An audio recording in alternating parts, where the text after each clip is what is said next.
जय माँ तुलसी जय माँ बृंदावती।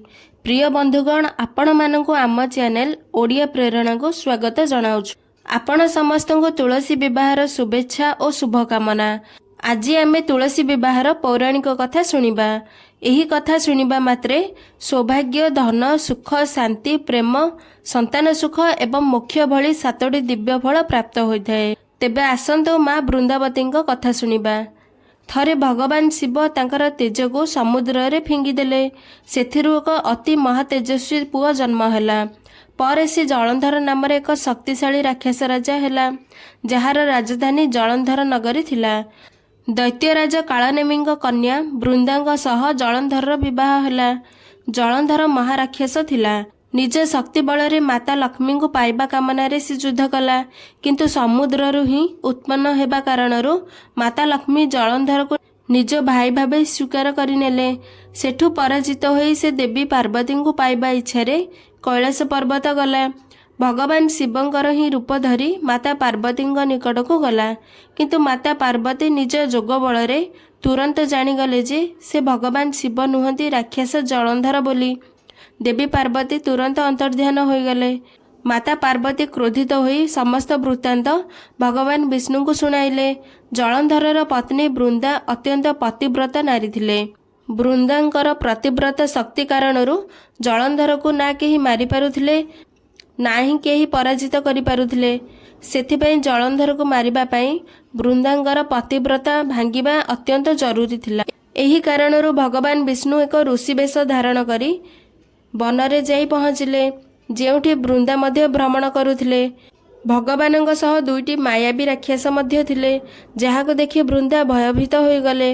ऋषि गोटे क्षण रे ही दुईटी जाक राक्षस को भस्म करिदेले। ऋषिंक शक्ति देखि बृंदा कैलाश पर्वत उपरे महादेवंग सह युद्ध करुथिबा निज स्वामी जलंधर विषय पचारिले।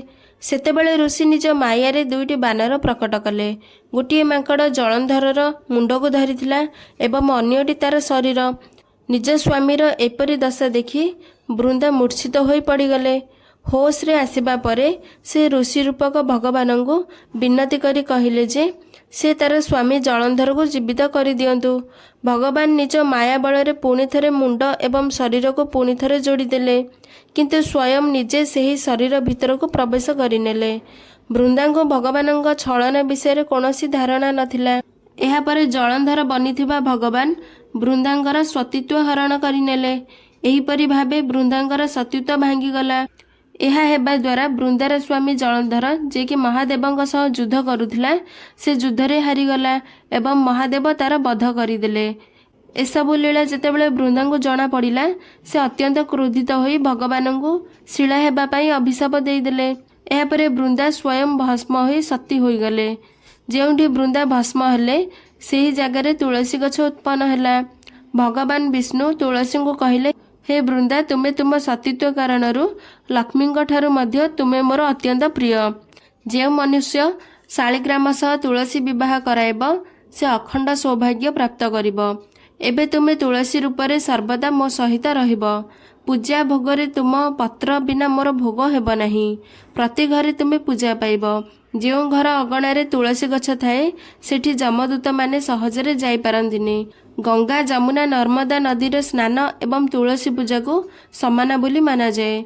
मनीष जेते पाप करिथिले मध्य मरिबा समय रे गंगा जल एवं तुलसी पत्र मुखरे थाई मरिले से वैकुंठ धाम प्राप्त होइथाए।